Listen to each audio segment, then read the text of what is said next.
Tout sourit à Giuseppa et Paga.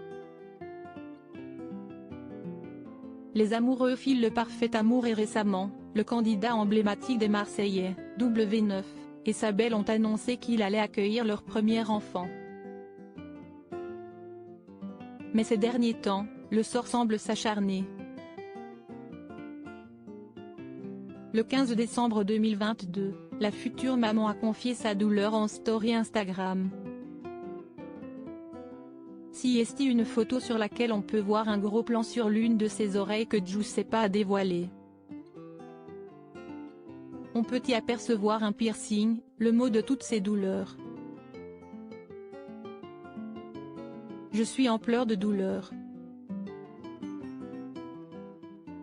Mon deuxième piercing s'est infecté et je n'arrive pas à l'enlever. Siesti, insoutenable la douleur, ont pu lire ses abonnés dans un premier temps. Siesti ensuite sans sa fameuse boucle d'oreille que la candidate de télé-réalité de 21 ans s'est dévoilée. On a réussi. Punaise, trop dur. Je n'aimais plus jamais. On a dû utiliser un coupe-ongle pour le bloquer et retirer la boule, a-t-elle poursuivi.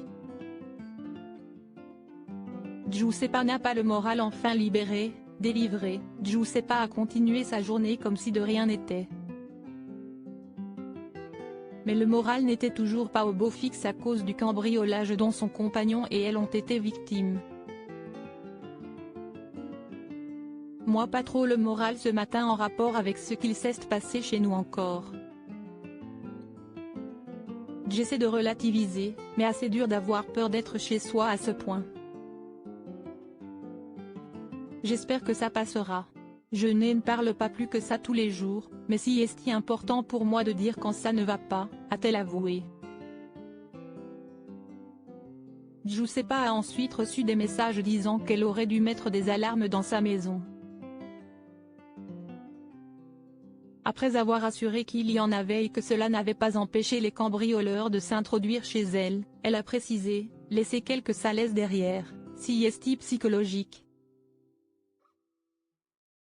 Siesti le 12 décembre dernier que la belle brune avait annoncé cette terrible nouvelle sur ses réseaux sociaux. Il s'est passé quelque chose de très grave dans la nuit de samedi à dimanche. J'ai dû prendre ma voiture en urgence de Toulouse.